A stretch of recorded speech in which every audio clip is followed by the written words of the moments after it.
aquí a nivel del esfínter esofágico inferior se cierra y para lo que uno ingiere se queda acá a nivel del tercio distal del esófago. Si ponemos contraste, ya tenemos un sitio que se llamaba punta de lápiz o pico del oro.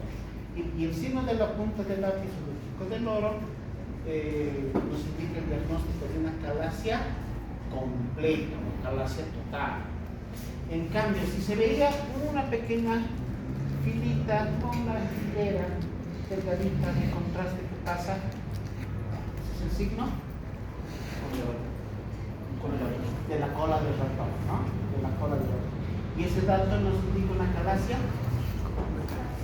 parcial. Entonces, cuando se tiene la calasia,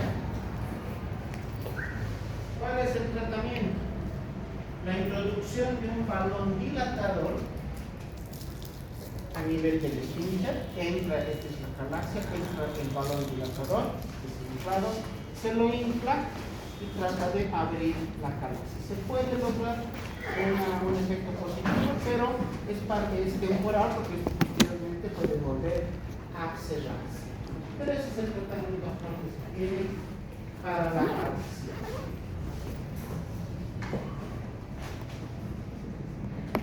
Otra patología, el espasmo esofágico. ¿Qué significa espasmo?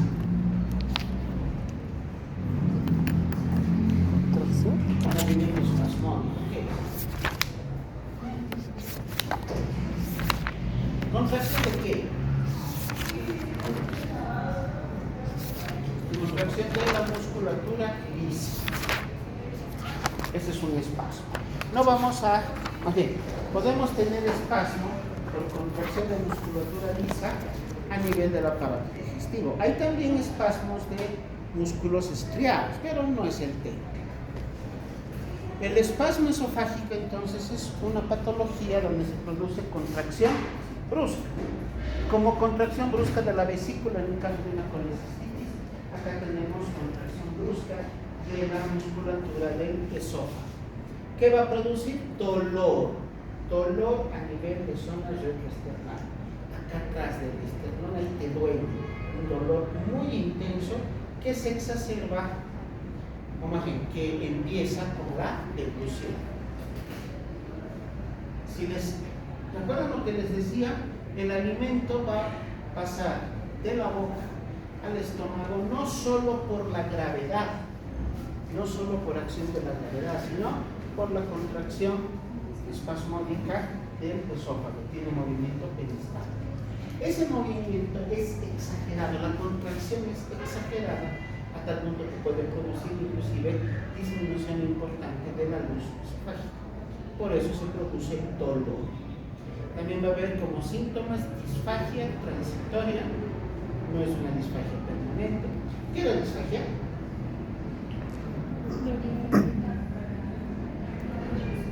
Dificultad a la deglución, o disfagia es dolor. Entonces habrá disfagia transitoria, puede durar un par de segundos, un par de minutos. Sobre todo el espasmo es desencadenado por frío, calor, no ambientales, no alimentos fríos, alimentos calientes o alimentos irritantes.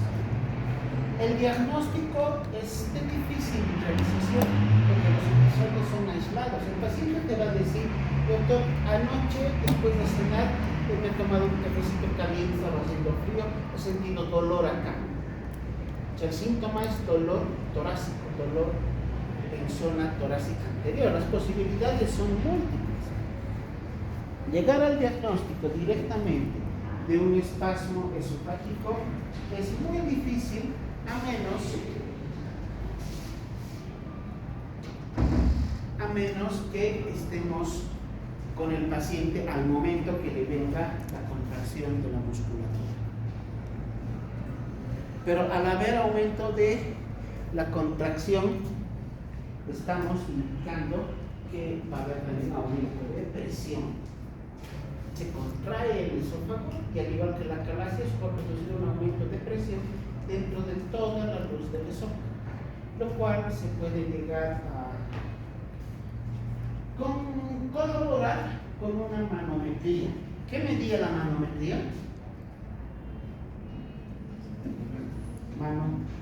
No mide mano. Manometría, ¿qué mide? Presiones.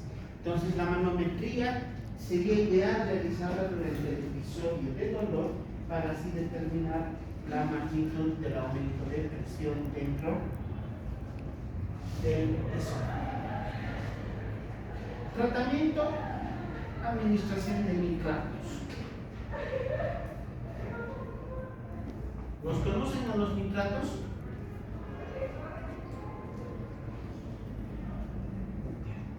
¿Han llevado un fármaco? Dígame pues, si no les explico, si no me hablan. Los nitratos son un grupo de fármacos que se utilizan, son un grupo de fármacos cuya acción es la de disminuir o producir relajación de la musculatura lisa. Son potentísimos relajadores de la musculatura lisa.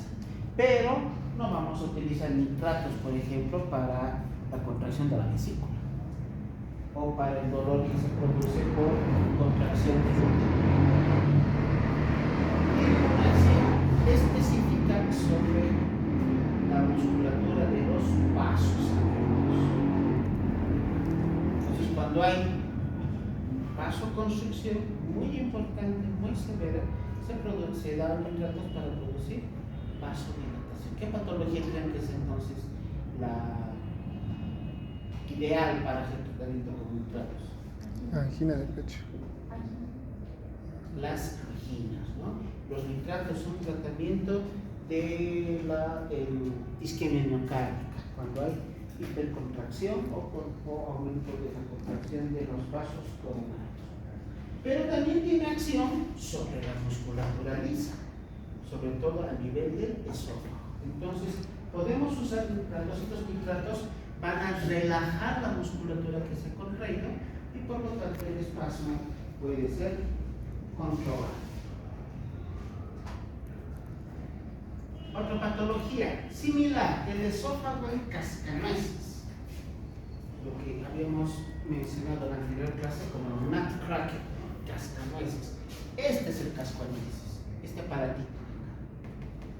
Sirve para romper la cáscara de una nuez.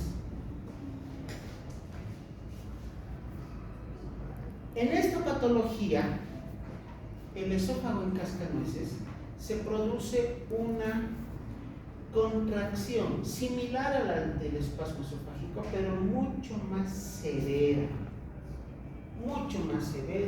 mucho más continua, mucho más prolongada en el tiempo. La presión con la que llega a contraerse el esófago es de 180 milímetros de mercurio. ¿Se acuerdan cuánto era de la calasia? No. De la calasia es 60 milímetros de mercurio. Imagínense, semejante contracción que tiene el esfínter esofágico inferior en una calasia con 60 milímetros de mercurio, y tenemos al esófago en cascanueces donde la presión aumenta 3 veces más. O sea, es un espasmo, una contracción severa del esófago, no de todo el esófago, porciones. Hay zonas que están sanas, hay zonas que están contraídas. Sinónimos, el esófago en sacacorchos o el esófago en tirabuzón. ¿Cuál es el síntoma principal? El dolor. Va a haber un dolor, pero mucho más intenso que en el espasmo del esófago. ¿Cómo se hace el diagnóstico? Sobre todo con radiología. Acá la endoscopía pierde un poquito su importancia. La radiología es la que nos va a ayudar bastante, porque la radiología, pero paritada, la radiología contrastada, nos va a mostrar las características de la anatomía del esófago que llega a contraerse así de manera importante. De igual manera tenemos a la manometría para medir presiones, pero el estudio más específico para esta patología será la radiología contrastada. Y el tratamiento, de igual manera, la utilización de nitratos para relajar la musculatura lisa del esófago. A ver, quiero que se fijen en esta imagen. Así se presenta el esófago en sacacorchos o en tirabuzón. Miren, parece un sacacorchos, ¿no? Que estuviera dando así la vuelta. Este es el esófago. Acá está la parte superior, este es el contraste que está entrando, pero fíjense en todas estas zonas aquí. Aquí hay contracción, contracción, contracción, contracción, contracción, contracción, contracción. Y esa contracción del esófago está ocasionando que en zonas donde disminuye la luz, esta es la luz normal del esófago, esta es la distribución en la zona donde se ha contraído. Esta imagen parece en 3D, aquella otra solo en 2. ¿Ven? Este realmente parece un tirabuzón por la forma en que se presenta la imagen. ¿Por qué hay esta diferencia si ambos tienen solamente vario? Porque esta radiografía se ha hecho a doble contraste. Uno es el vario y otro es el aire. ¿De qué color se ve el aire en una radiografía? ¿Ven? Acá está, miren. Acá tenemos. El paciente tiene aire, o sea, le pide que degluta aire para que se mezcle con el contraste, con el vario, y así tenemos el efecto de doble contraste que emite esa imagen como si fuera en 3D. Acá también tenemos al esófago, esta es la luz del esófago, acá se ha producido contracción, contracción, contracción, contracción. Miren, la parte de arriba prácticamente está bien, es abajo donde se está produciendo la contracción severa a aproximadamente 180 milímetros de mercurio, 3 veces más que la presión que se tiene en la contracción de la acalasia. Tratamiento también de nitratos. Bueno, conociendo qué es la acalasia, ahora aprendamos a diferenciarla de la pseudoacalasia. La pseudoacalasia se denomina así porque en la imagen radiográfica contrastada, el esófago varitado, las imágenes son muy similares a las que se presentan en la acalasia.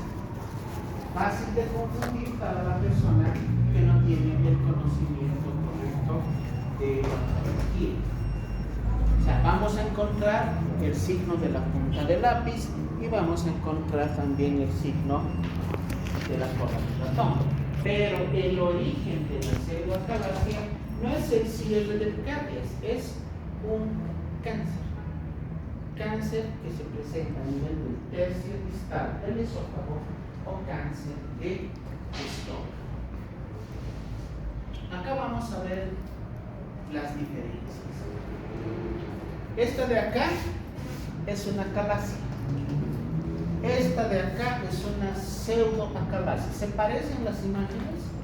Son muy parecidas, pero no son iguales. En la acalasia, la dilatación del esófago es mayor a 4 centímetros. En la pseudoacalasia, la dilatación del esófago es menor a 4 centímetros. Acá tenemos al esófago dilatado. En este punto, aquí, toda esta zona corresponde al cáliz. Aquí tenemos el signo de la punta del lápiz. Cuando pasa un poco de contraste, se denomina el signo de la cola del ratón. Entonces, ¿qué diagnóstico tenemos acá? ¿Qué diagnóstico es? 5 minutos sencillo. Acalasia parcial o acalasia incompleta. Esta es una acalasia parcial. En cambio, acá en la pseudoacalasia, la dilatación del esófago es menor a 4 centímetros y el signo de la cola del ratón es mucho más largo, más de 2 centímetros. En la calasia es menor a 2 centímetros, en la pseudocalasia mayor a 2 centímetros. ¿Por qué? Fíjense acá. Voy a delimitar aquí todo esto. Seguramente viene hasta aquí. Es un tumor. Acá hay una neoplasia, hay cáncer del tercio distal del esófago.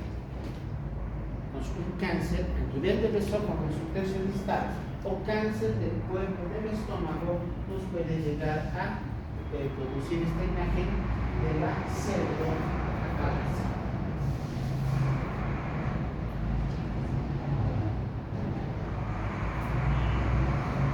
¿Qué es la enfermedad de Chagas? ¿Ya lo conocen? ¿Cuál es el agente etiológico? El tripanosoma cruzi. ¿Qué importancia tiene para nosotros desde el punto de vista digestivo? No estamos hablando de la acción del parásito exactamente en el momento de la picadura de la vinchuca. ¿Qué signo se presenta cuando te pica la vinchuca? Como si te hubieran pegado. Tu ojo se inflama. No, ojos se matan. No. Ojos son los dos. Aquí parece que te hubieran dado un golpe en el ojo y tus párpados están hinchadísimos. Eso no es edema, es aumento de volumen. ¿Qué se llama ese signo? Que es típico de la fase aguda de la enfermedad de Chagas. Se llama signo de Romaña. Signo de Romaña. Bueno, no estamos hablando ahora de esa fase aguda. Estamos hablando de la fase crónica de Chagas, que puede venir décadas después de que te ha picado la vinchuca. Te puede haber picado la vinchuca de niña. Y las complicaciones crónicas del Chagas, sobre todo a nivel del aparato digestivo, pueden venir hasta 30, 40 años después de eso. ¿Y cuál es el común denominador de estas complicaciones a nivel digestivo? ¿Qué le pasa a los órganos del aparato digestivo como complicación del Chagas? ¿Conocen? Yo sé que saben, chicos, han escuchado. A ver, piensen un poquito.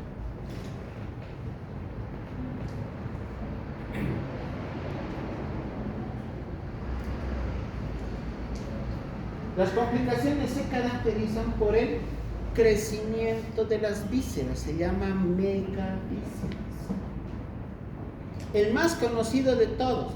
¿Qué parte del aparato digestivo se compromete más con este crecimiento excesivo? Del aparato digestivo. Y eso sí, no me digan que no saben. No. El colon, el megacolon chagásico. ¿Han escuchado de eso?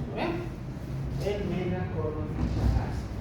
Al igual que el megacolon chagásico, el Chagas puede llegar a comprometer al esófago y producir megaesófago.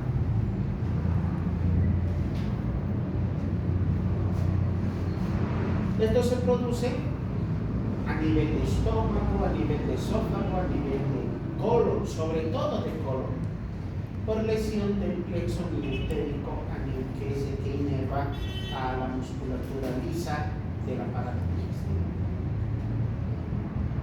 El megacolon chagásico es una patología bastante frecuente, tal vez no tanto aquí en La Paz como ciudad, porque aquí no tenemos vinchucas por la altura.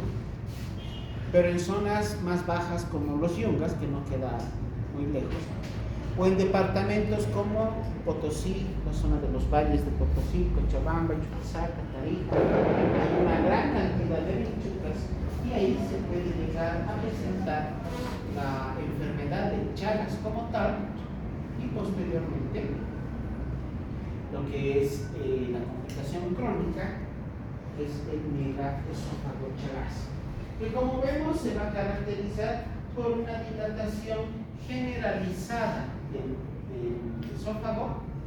Ahí lo podemos observar a través del esofagograma. Tendrá solución de fractura, o sea, ese esófago puede volver a su tamaño normal. No puede volver al tamaño normal. Se queda así grande. ¿Habrá tratamiento? No hay tratamiento. Para el megaesófago no hay tratamiento. Para el megacolon sí. ¿Cuál será el síntoma más importante del megacolon chagásico? Es un colon más largo y más ancho de lo normal. Megadólico colon. Mega porque es más largo, dólico porque es más ancho. Megadólico colon chagásico. ¿Qué síntoma creen que tenga un colon muy grande, muy largo, muy ancho? Y no es dolor.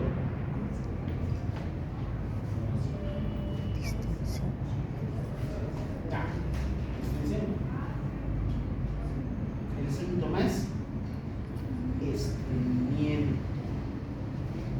Las personas son estreñidas porque el contenido intestinal tiene que recorrer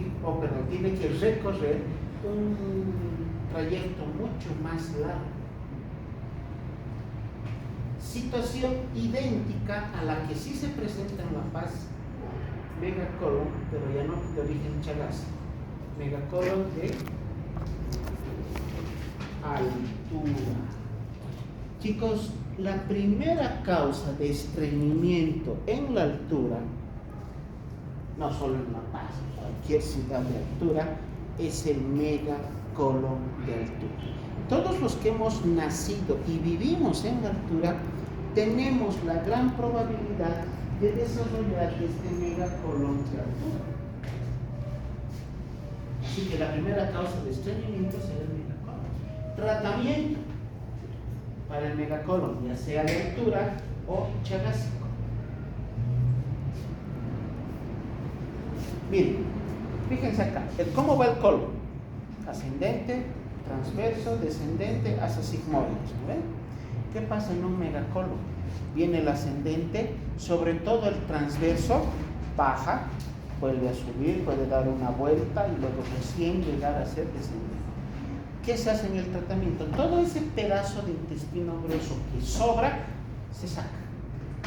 Se hace una cirugía y se hace una colectomía parcial.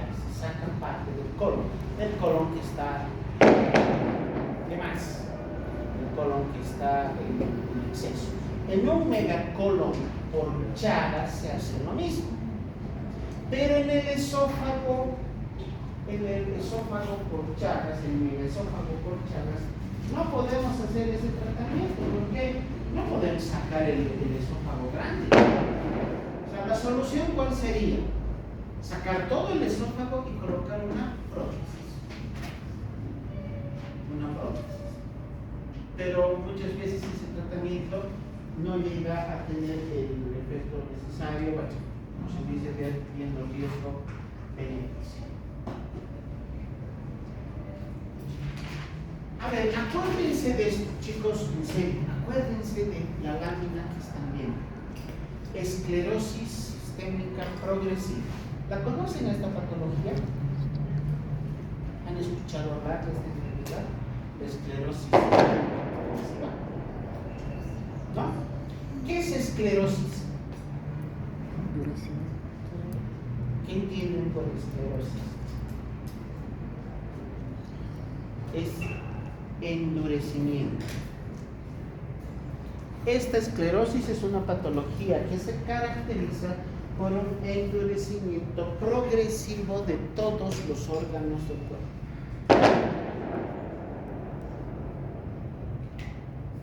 Por ejemplo, hígado, pulmones, corazón, todos son órganos blandos. Son órganos blancos. Pero gracias a la acción de esta enfermedad se van endureciendo progresivamente. Se endurecen. ¿Por qué se endurece? Por la acumulación de fibras de colágeno. Y específicamente colágeno tipo 2 y tipo 3. ¿Dónde se estudia esta enfermedad? Al siguiente semestre en la materia de reumatología. Ya les he pasado todo el dato importante respecto a la etiología de la esclerosis. Esta esclerosis puede llegar a presentarse como síndrome de Crest. Aquí está, síndrome de Crest. Cada una de estas letras nos da la característica, una de las características del signo. La C significa calcinosis, depósitos de calcio, sobre todo en la piel, pues se llama calcinosis cutis. La R, fenómeno o síndrome de Raynaud. ¿Lo conocen? Es cuando existe vasoconstricción severa de los capilares de los dedos y los dedos se vuelven blancos por falta de circulación y posteriormente morados por cianosis. Esta es la que nos interesa, la E, la dismotilidad esofágica. Esta enfermedad llega a endurecer al esófago. El esófago es un órgano blando, constituido por musculatura lisa. En el síndrome de Crest se endurece. ¿Y eso qué va a producir? Disminución de la motilidad, disminución del peristaltismo esofágico. Eso se llama dismotilidad esofágica. Esa es la E. La S, la esclerodactilia, la esclerosis de los dedos. Y finalmente la T, las telangiectasias.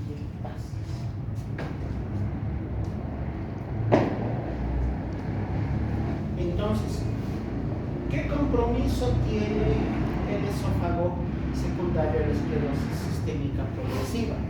La dismotilidad esofágica dentro de lo que es el síndrome de Crest.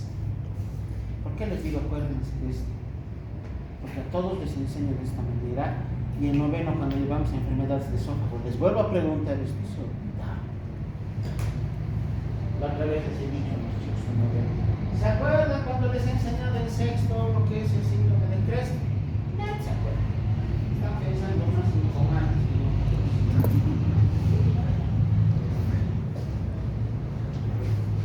Ahora, hablando sobre la diabetes. Algo ya les había adelantado en la anterior oportunidad. La diabetes es una enfermedad, lo que nos interesa, es una enfermedad metabólica, no endocrinológica. Lo que nos interesa de la diabetes es la presencia de las complicaciones crónicas de la diabetes. La mayor parte, no son todos los diabéticos, la mayor parte de los diabéticos llegan a presentar complicaciones crónicas de la enfermedad a partir de los 10 años de presentados los síntomas o del inicio de la enfermedad. Algunos se presentan con complicaciones crónicas más tempranamente, otros más tardíamente. Pero es un promedio 10 años. ¿Cuáles son las complicaciones crónicas de la diabetes? La principal, la nefropatía diabética, compromiso del funcionamiento de los riñones por daño que produce la diabetes. La segunda, la retinopatía diabética. Antes, la nefropatía diabética es la principal causa acá en este medio para que el paciente tenga enfermedad renal crónica. Esa es la principal causa para que el paciente termine en hemodiálisis. El 90% de los pacientes que hacen diálisis actualmente en esta ciudad tienen como enfermedad de base diabetes y nefropatía diabética. La segunda es la retinopatía diabética. En ella se compromete el funcionamiento de la retina y los pacientes diabéticos van perdiendo progresivamente la agudeza visual hasta el punto de poder llegar a la ceguera total. ¿Cuál es el término para ceguera total? Amaurosis. La que nos interesa en el tema, la tercera complicación crónica, la neuropatía diabética. En la neuropatía diabética se produce un proceso inflamatorio, el daño, proceso inflamatorio de los nervios motores y sensitivos del organismo. Se puede comprometer nervios motores, se pueden comprometer nervios sensitivos o se pueden comprometer ambos. Si hay compromiso de nervios sensitivos, que es lo más frecuente, el paciente que va a presentar dolor en extremidades, sobre todo inferiores, calambres, parestesias, esa sensación de adormecimiento, hormigueo, como nos dice el paciente. Dolor, calambres y parestesias. Si se comprometen los nervios sensitivos. Si se comprometen los nervios motores, los que más compromisos se tienen son los nervios que inervan a la musculatura lisa, o sea, al aparato digestivo. Si hay compromiso de nervios motores, se va a producir una disminución de la estimulación motora a estos músculos, de tal manera que se disminuye el movimiento del aparato digestivo. Ese impulso neurológico que tiene que llegar al esófago, al estómago, a los intestinos para que se contraigan y tengan movimiento peristáltico, disminuye a valores inclusive menores al 50%. En la diabetes mellitus, ¿qué pasa con el esófago? Disminución de la presión del esfínter esofágico inferior, disminución del movimiento hasta en un 50% del movimiento peristáltico, lo cual va a producir que el alimento, el bolo alimenticio, demore mucho más tiempo en pasar desde la boca hacia el estómago. Y de alguna manera puede llegar a producir detención, éstasis, detención del alimento, del bolo alimenticio en el esófago. ¿Qué nervio está comprometiendo la diabetes? Al bajo, al neumogástrico. O sea, ahí tendríamos una neuropatía diabética del neumogástrico, del bajo. Y les he explicado, ¿no ven qué tratamiento se da? Les he dicho, no se da con antineuríticos, sobre todo 3, pregabalina, gabapentina y mipramina. Eso les he dado una explicación más detallada ya la de 3. Ahora, otro tipo de patologías, los anillos. Los anillos esofágicos. Vamos a empezar con el anillo de Schatzki. Veamos la endoscopía. Esta es la mucosa del esófago. Esto es normal. Fíjense cómo aquí abajo se ha presentado el crecimiento de esta membrana. Es una membrana delgadita que de los lados va hacia adentro, de tal manera que la luz del esófago se disminuye fácilmente así. Acá está la luz que quedó del esófago. Esta es la parte superior donde estaría la luz normal. Aquí se ha metido este anillo, se llama anillo de Schatzki. Si hiciéramos la radiografía contrastada, aquí está un lado del anillo y aquí está el otro lado. De tal manera que la luz del esófago ha disminuido a este pedacito. ¿Eso qué va a producir? Dificultad para la movilización del bolo alimenticio a nivel del esófago. Esta patología de los anillos de Schatzki no tiene una causa, también es de origen idiopático. Membranas esofágicas, algo similar a lo que son los anillos.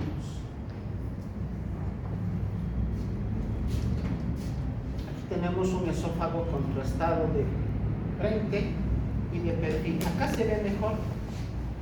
En el anillo era de ambos lados, de la pared anterior, de la pared posterior, empezaba a crecer el anillo e iban hacia el centro. Las membranas son de un solo lado va a crecer.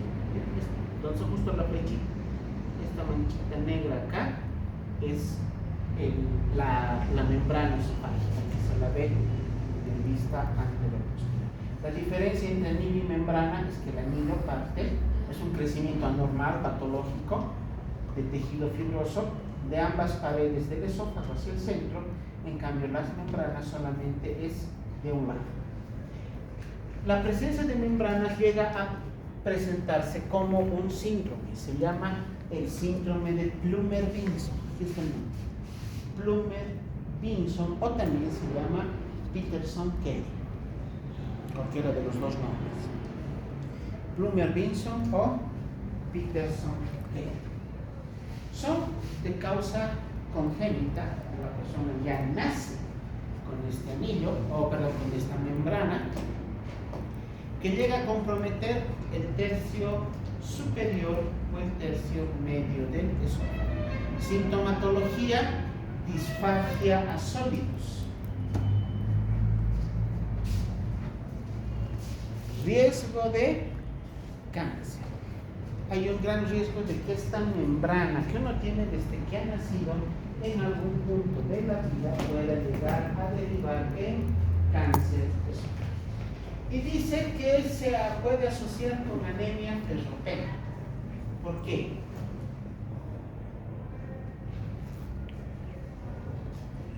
La luz del esófago, que era esta, ha disminuido aquí, a este pedacito. Entonces, hay muy poco espacio para que pase alimento. ¿Eso qué va a ocasionar? Desnutrición.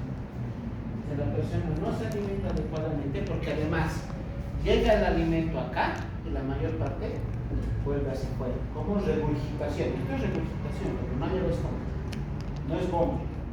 Vómito es cuando el alimento llega al estómago y vuelve a salir. Aquí el alimento está llegando hasta el esófago y vuelve a salir. Gran parte de lo que entra vuelve a salir como regurgitación. Una pequeña porción pasa por ese pequeño espacio y obviamente eso va a ocasionar a la larga, durante años, que la persona no haya adquirido la suficiente cantidad de nutrientes, y entre ellos hierro. Fisiológicamente ya sabemos dónde actúa el hierro en la génesis de los glóbulos rojos. Por eso este paciente llegará a presentar anemia ferropénica. Los divertículos. Los divertículos son como hernias que salen y se parten de la mucosa de la faringe en su porción inferior o del tercio superior del esófago.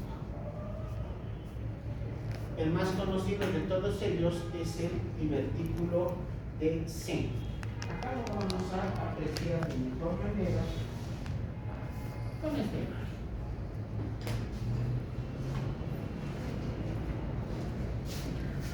Esta es la tráquea, este es el esófago. Esta bolsita que se ha formado atrás como un saco es el divertículo de Sen, como una hernia que ha partido de acá. ¿Por qué se presenta esta hernia? Si esta es la pared del esófago, aumento de la presión, hago un empujón, es empujar, y se ha hecho una bolsita que empezó a crecer hacia abajo por aumento de presión.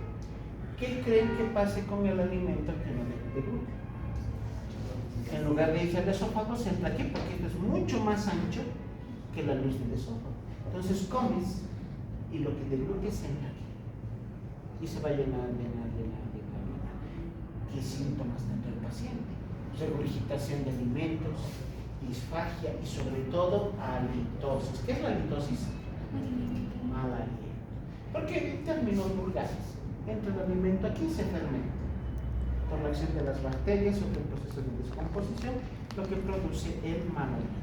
Otros síntomas: tos, disfonía o neumonía, si este contenido sale de acá del divertículo y se entra a vía aérea. Esta patología puede llegar a diagnosticarse clínicamente con una masa palpable aquí atrás o en la parte anterior. Tocas el cuello y hay una masa palpable. Depende mucho obviamente del tamaño del divertículo. El que vemos aquí en esta imagen, es un divertículo gigante, enorme. Pueden haber divertículos mucho más chiquititos que solamente llegarán a diagnosticarse adecuadamente con una endoscopía o con una radiografía contrastada. Ahí está la radiografía contrastada del divertículo. Ese es un divertículo gigante. Fíjense en lo grande que se ve. ¿Cuáles son las complicaciones? Se puede fistulizar. Fistuliza al mediastino. Y el contenido de alimento que tenía este divertículo se entra al mediastino, produciendo la inflamación del mediastino. ¿Saben qué es el mediastino? Anatómicamente. ¿Se acuerdan? Es la parte central, la que está aquí. Se llama mediastino, porque está al medio. Se fistuliza este divertículo hacia el mediastino, produciendo inflamación del mediastino, a lo que se llama mediastinitis. O puede producir una lesión del nervio laringeo recurrente, que es el causante de disfonía. Tratamiento: sacar el diverticulectomía. Sacar el divertículo. Ese es el tratamiento, es quirúrgico. ¿Qué cirujano creen que opera esto? No es cualquier cirujano. Un cirujano cardiovascular, un cirujano torácico, no va a operar. Cirujano de abdomen, tampoco. El de abdomen opera vesícula, apéndice. ¿Qué cirujano opera esto? Hay una subespecialidad en la cirugía, pues alguno de ustedes se anima posteriormente, que se llama cirugía de cabeza-cuello. Ellos operan esto. Son los que operan, por ejemplo, tiroides. En casos de voz, en casos de nódulos, tumores y demás, opera un cirujano del cuello. Esta situación de los divertículos también tendría que ser tratada, operada por un cirujano de cuello. Hay otro tipo de divertículos. Tenemos el divertículo en el tercio medio. Ese divertículo de Senker se presenta en el tercio superior del esófago. Hay otro que se presenta en el tercio medio, más o menos a 10 centímetros del esfínter esofágico superior. Causas: enfermedades que puedan producir inflamación crónica del mediastino. Las más conocidas, tuberculosis y la histoplasmosis. Estos divertículos, chicos, tanto el de Senker como estos divertículos medios, pueden llegar a ser completamente asintomáticos. O sea, tú puedes tener ahorita un divertículo y ni te vas a enterar, porque si es pequeñito, no va a producir síntomas. Lo que hemos mencionado, halitosis, disfagia, regurgitación o síntomas respiratorios, se presentarán en divertículos grandes. Al igual que el divertículo de Senker, este divertículo de tercio medio también puede llegar a presentar fístulas, pero a esófago, pero a pulmones, a bronquios o a otros segmentos del aparato respiratorio. Bueno, ahora veamos otro tipo de patologías que son los traumatismos. Traumatismos esofágicos. Dividiremos grupo A o grupo 1, perforación espontánea. El esófago se puede perforar, se puede romper de manera espontánea. Y ahí tenemos dos patologías: el síndrome de Mallory-Weiss, al cual quisiera que lo recuerden porque es el más frecuente, o el síndrome de Boerhaave. Ahí está cómo se escribe, es medio rarito ese nombre, con H y doble A. Boerhaave. Ambos cursan con lesión y perforación de la mucosa del esófago. Y el otro grupo, la perforación iatrogénica. Por ejemplo, una endoscopía mal hecha, falta de experiencia, de pericia del endoscopista, por la utilización de los balones dilatadores que hemos mostrado en la calásica, puede llegar a lesionar el esófago y perforarlo, por una intubación o sondaje nasogástrico mal realizado. Hasta para poner una sonda nasogástrica, algo tan sencillo, hay que tener experiencia. O se puede perforar el esófago en el curso de una cirugía de mediastino y se te fue la mano, se te resbaló el bisturí, puedes llegar a lesionar y perforar el esófago.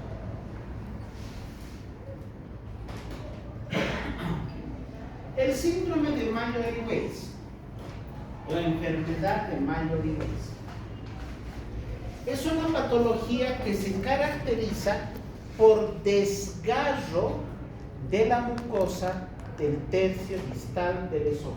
Desgarro. Esa es la lesión. Podemos comparar como si hubiera un arañazo de gato. Se produce la lesión como si hubiera arañado acá el gato. Y se produce lesión de la mucosa, se rompe la mucosa. ¿Qué va a ocasionar esta ruptura de la mucosa? Hemorragia.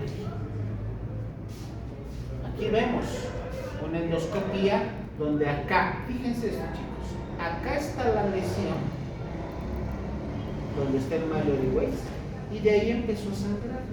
Este es un laguito que se ha producido por acumulación de sangre. El Mallory-Weiss entonces es una de las causas que va a llegar a producir hemorragia digestiva alta. Una de las causas etiológicas de hemorragia digestiva alta. Desgarro de la mucosa del esófago a nivel de su tercio inferior. ¿Cuál es la causa principal? Vómitos. Vómitos explosivos, vómitos incoercibles. ¿Qué significa incoercible? Que no se pueden controlar. La persona vomita y vomita y vomita y vomita y vomita y sigue vomitando. Va a vomitar hasta su nombre y apellido. ¿Qué circunstancias pueden producir estos vómitos incoercibles? Sobre todo dos situaciones. Una, el alcoholismo. Los pacientes alcohólicos, los pacientes considerados como alcohólicos, los bebedores consuetudinarios, por el proceso irritativo severo que tiene la mucosa del estómago, presentan vómitos. El alimento sale con fuerza, está acumulado aquí en el estómago y sale con fuerza por el esófago y lo lesiona. Raspa, raspa, raspa. A la primera no va a pasar nada, pero si se presenta eso durante años, va a llegar a lesionar la mucosa del esófago. Otra situación que produce vómitos incoercibles, la intoxicación alcohólica. O sea, no necesitas ser alcohólico.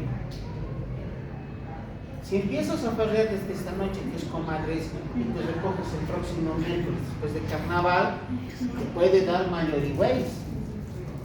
Si consumes mucho alcohol y vas vomitando y vomitando y vomitando y vomitando, otra causa para el Mallory-Weiss.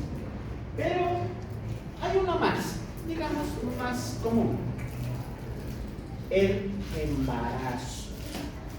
Los vómitos que se presentan durante el embarazo.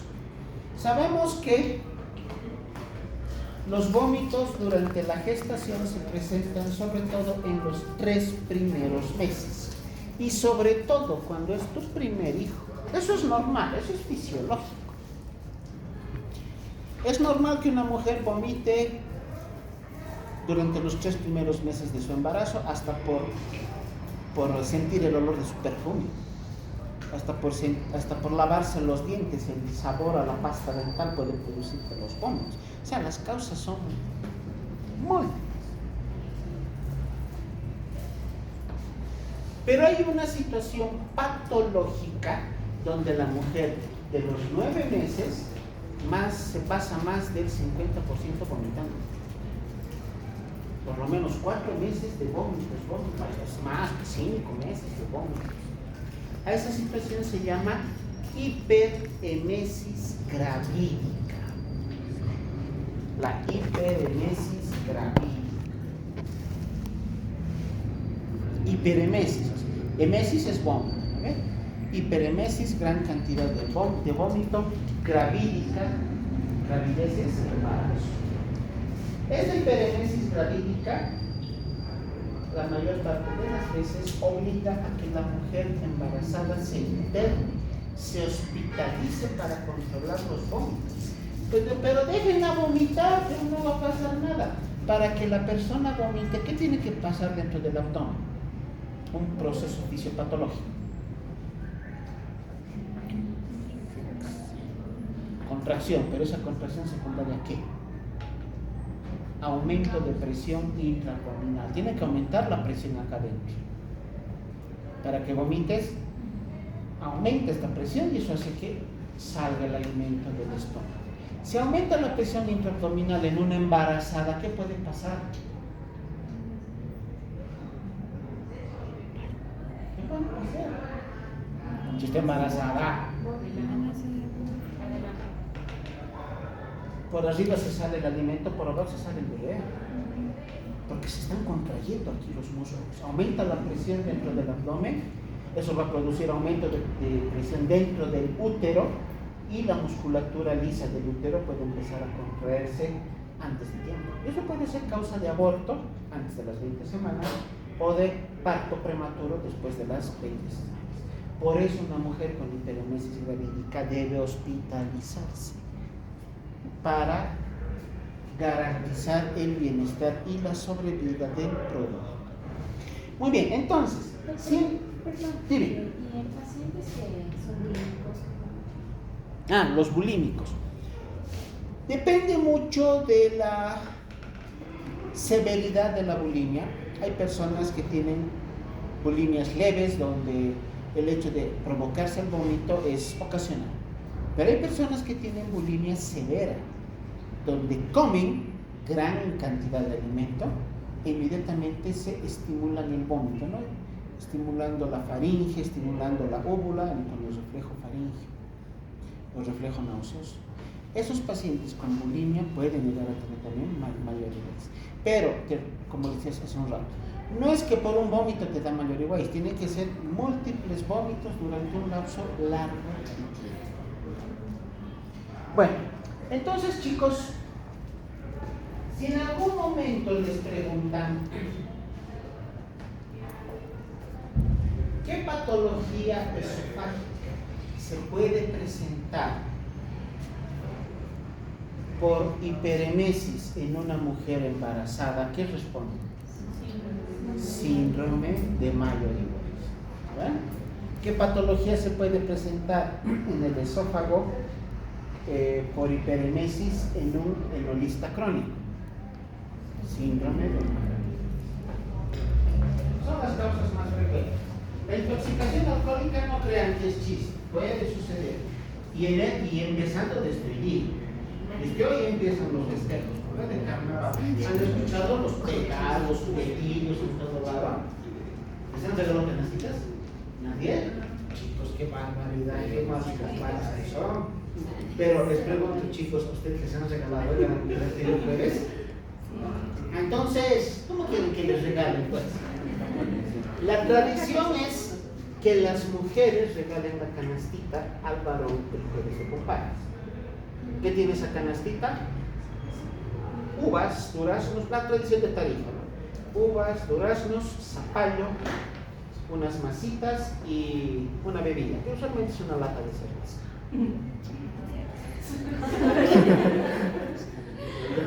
Y para hoy día, en retribución, los varones tienen que regalar a las mujeres su canastita, que tiene igual, tiene fruta, tiene pepino, tiene masitas y también tiene su bebida alcohólica.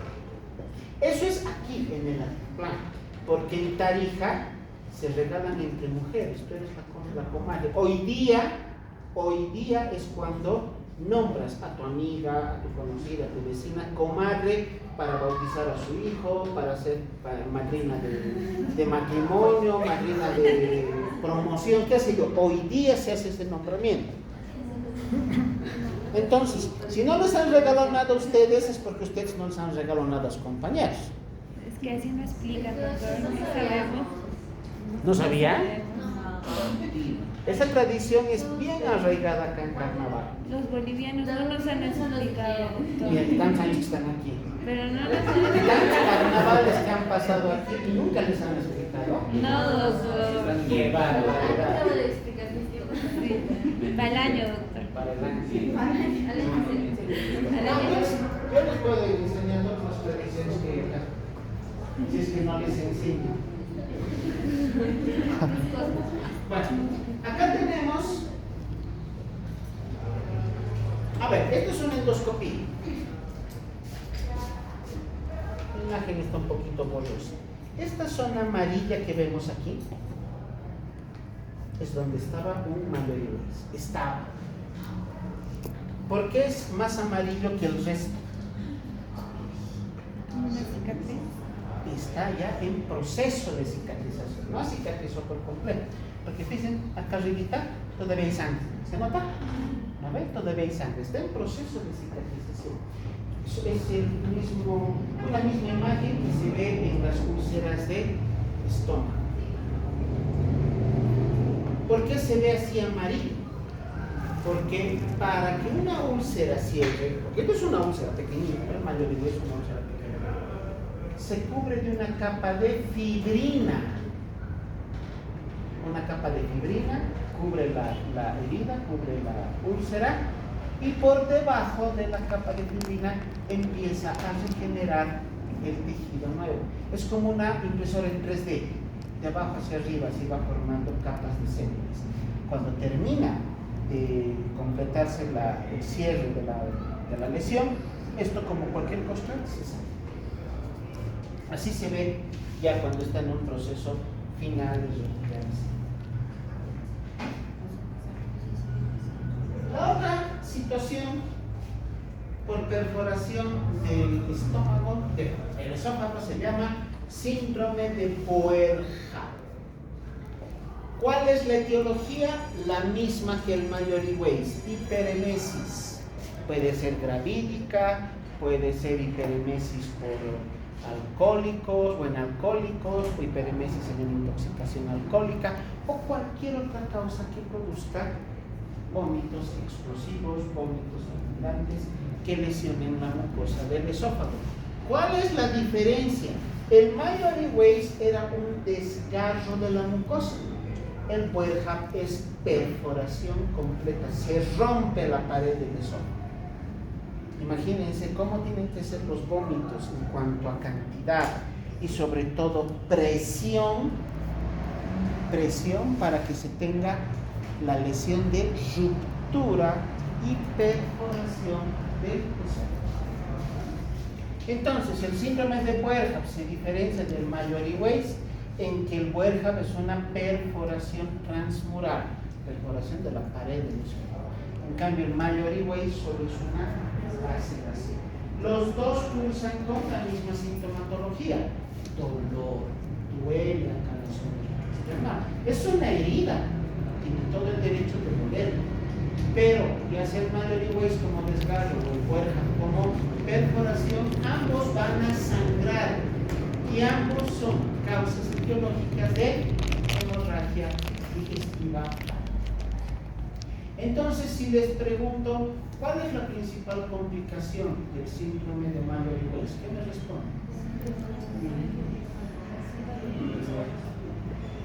No. Complicación del Mallory-Weiss. No, pues. Boerhaave es una cosa, Mallory-Weiss es otra. La complicación principal es hemorragia digestiva alta. Esa es la principal complicación. El sangrado de la mucosa va a ocasionar hemorragia digestiva alta.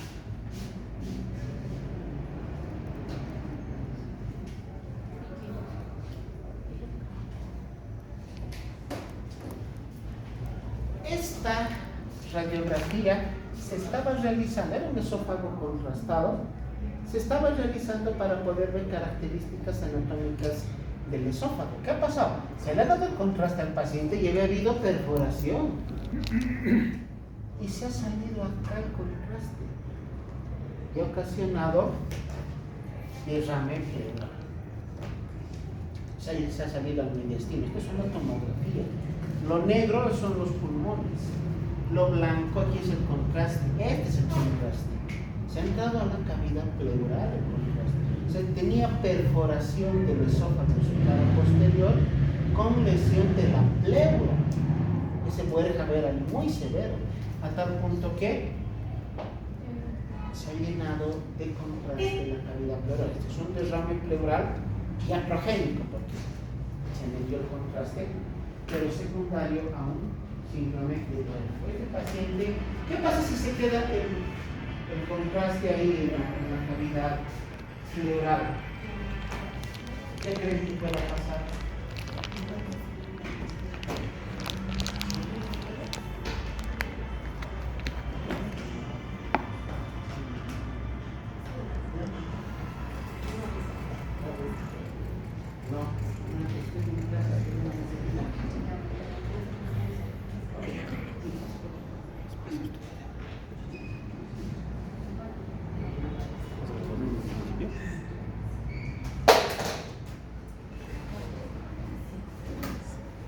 Les preguntaba, chicos, ¿qué pasará si el contraste se queda ahí?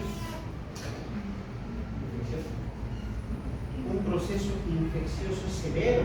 Es una sustancia contrastada, es un compuesto químico que está dentro de la cavidad pleural. Eso va a ocasionar una lesión severa de la pleura, puede llegar a ocasionar inclusive pleuritis, que es inflamación de la pleura.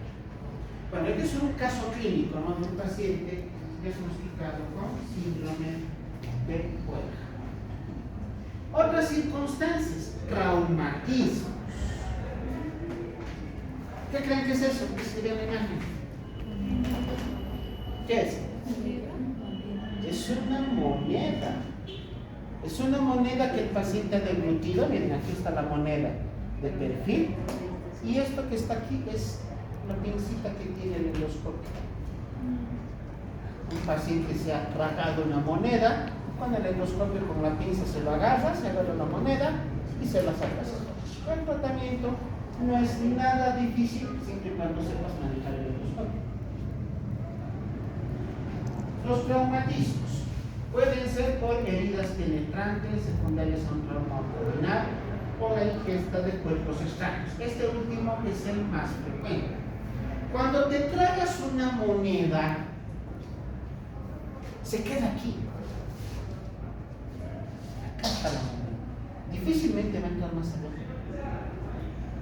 ¿Por qué? Porque, depende del tamaño de la moneda, queda atascada en el esfínter esofágico superior. Más fácil sacar. Pero si el esfínter estaba abierto, la moneda se va a entrar hasta más adentro. La imagen que veíamos hace rato era del tercio inferior. Cuando un paciente deglute un cuerpo extraño, el tratamiento está basado en retirar ese cuerpo extraño. Les cuento, cuando yo estaba haciendo la residencia en el Hospital Obrero, nos llegó a la emergencia una paciente de unos 60 y algo años. Serían las 3 de la tarde. Y nos dice en la emergencia que a mediodía estaba comiendo pollo. Y que no se dio cuenta y el pollo tenía un pedazo de hueso y se había tragado el hueso, junto con la carnecita. Yo creo que todo el mundo alguna vez ha tragado un huesito pequeño, todos nos ha pasado. Pero este hueso era grande. Y le empezó a doler y a doler. Y tenía hipersalivación, mucha saliva. Me empezó a doler, cada vez el dolor era más intenso, sentí una presión aquí precordial, vino la emergencia. Diagnóstico inicial de ingreso, cuerpo extraño esofágico. No lo habíamos visto, pero con el antecedente que nos dijo la paciente, dijimos, ese huesito del pollo se ha debido quedar trancado. Porque los huesos largos, sobre de la pierna de pollo, si se cortan mal, son como agujas, como cuchillos. Si el hueso entra en posición vertical, tal vez no pase nada, pero si entra así, va a raspar toda la mucosa y se puede trancar en algún punto, y es lo que le pasó a la señora. ¿Qué teníamos que hacer ese rato? Endoscopía. El endoscopista, el gastroenterólogo no estaba, porque pidió permiso. Así que, junto con otro doctor, nos hicimos la endoscopia. Yo vi a través del endoscopio, el huesito estaba así, trancado, de lado a lado. Justo lo que les decía. No estaba así, estaba de lado a lado. Era la primera vez que hacía esto. Y en el conocimiento que tenía de la endoscopía, tú metes en la pinza, agarras y lo sacas. Agarrado el hueso, ¿acaso puede salir? Estaba aquí, metido en las paredes. Y cada que trataba de subir, raspaba y estaba empezando a sangrar el hueso. Y además, el hueso, gracias a la acción de las enzimas digestivas de la saliva, ya estaba con un tejido friable. Lo agarrabas y se deshacía. O sea, no podía salir, no podían sacarlo por arriba. ¿Cuál era la otra solución? Empujarlo. Si no sale por arriba, lo empujas. Cualquier elemento orgánico que entre al estómago, ahí murió. El ácido clorhídrico lo va a deshacer por completo. Entonces, con mucha delicadeza, en lugar de sacarlo, lo fuimos empujando, tratando de lesionar lo menos posible el hueso. Lo logramos que el pedacito de hueso llegue a este estómago. Y luego revisando, ¿no? Nuevamente con el endoscopio, revisando toda la longitud, todo el largo de lo que era la mucosa del esófago, tenía pequeños desgarros, más bien que no eran muy importantes. Había sangrado, pero hicimos un tratamiento de criocauterización. Por si acaso, cuando hay estas lesiones de heridas, lesiones, hemorragias, ¿saben qué se pone a la herida alrededor? Si esta es la herida del esófago, ¿qué haces para que se detenga la hemorragia? No puedes ponerle una curita para que deje de sangrar, ¿no ve? ¿Qué le pones? Hay varias maneras, pero farmacológicamente se inyecta adrenalina. Eso se llama instilación de adrenalina. Pinchas todo el borde de la heridita y le metes adrenalina. ¿Por qué adrenalina? No, ¿qué acción tiene la adrenalina a nivel vascular? Produce vasoconstricción. Entonces vas a producir vasoconstricción de todos los vasitos de alrededor, de todos los capilares, y deja de sangrar. Y eso es lo que hicimos. Así que esa paciente estuvo hospitalizada durante un lapso de 24 horas para observación y posteriormente se fue transferida a su casa. Bueno, por último, chicos, estamos concluyendo ya.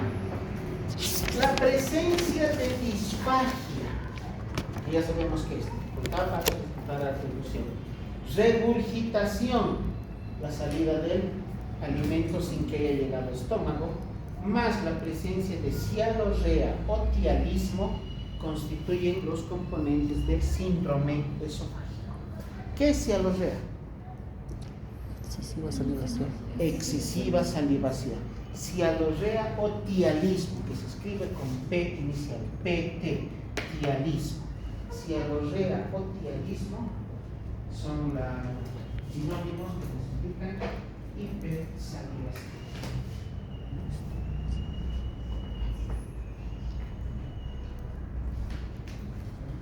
En el examen físico de esófago, para hacer un resumen, ¿qué podemos encontrar? Un divertículo decente, se puede palpar en zona cervical siempre y cuando sea grande. Podemos palpar cuerpos extraños. Se puede determinar plenitud esofágica cuando hay excesiva concentración de aire dentro del esófago. O podemos determinar la presencia de membranas, estenosis, estrechez de la luz. Ya hemos aprendido todo eso.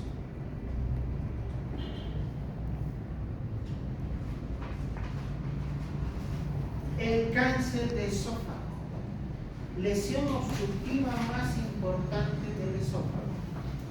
Hemos aprendido, ¿no ve? Háganse captura de pantalla mental del esófago normal para comparemos con esto. Aquí está la mucosa normal del esófago. Acá tenemos un tumor. Este es un tumor maligno, es un adenocarcinoma de esófago. El cáncer de esófago, chicos, es el cáncer más agresivo que existe en el aparato digestivo. Sobrevida del paciente usualmente no pasa de un año con tratamiento. Entre 6 meses a un año puede durar la sobrevida de los pacientes con cáncer de esófago.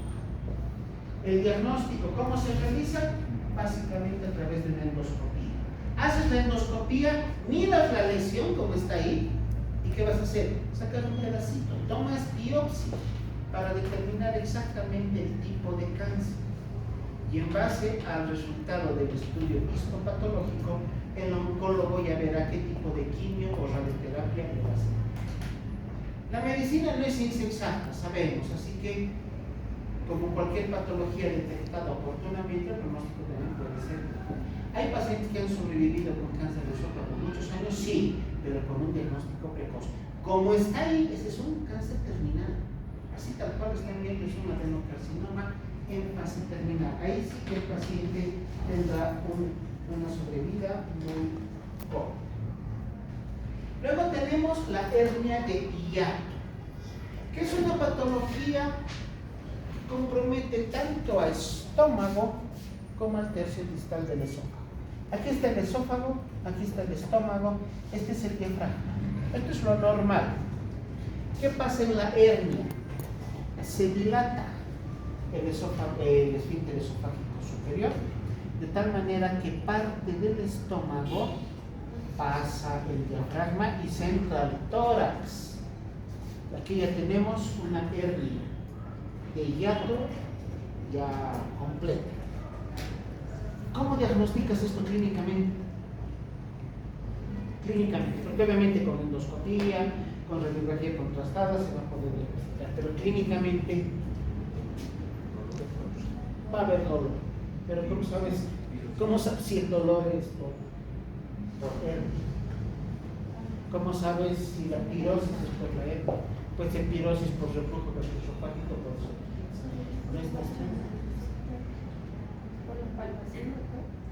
No, palpas aquí, palpas las costillas. Tienes que auscultar. Auscultas aquí, que es la parte del tórax, y en lugar de escuchar el murmullo vesicular, ¿qué vas a escuchar? Peristaltismo, ruidos del estómago. Ruidos del estómago por peristaltismo, porque esto tiene mucosa del estómago, tiene las células parietales, las células mucinosas, aquí también se entra parte del alimento, sobre el proceso digestivo. El estómago es como una lavadora, ¿no? Así se mueve, mezclando todos los alimentos. Eso es lo que produce el movimiento peristáltico. Imagínate escuchar el ruido de peristaltismo estomacal, que escucha que tiene epigastro, pero el tórax. Eso es lo que te da el diagnóstico de hernia de hiato.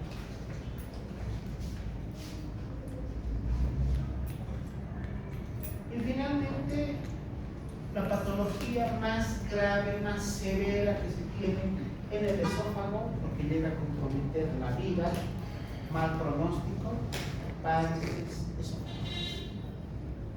Las varices, conocemos las varices de extremidades inferiores, ¿verdad? Se produce por dilatación de las venas superficiales. Vamos a tener algo similar, pero dilatación de las venas del esófago. Causa para las varices esofágicas la hipertensión portal. Y la causa de la hipertensión portal, cirrosis. Pacientes cirróticos evolucionan hacia hipertensión portal, y la hipertensión portal puede llegar a producir varices esofágicas. A las varices esofágicas, chicos, hay que tenerles miedo, porque se rompen con mucha facilidad y sangran que da miedo.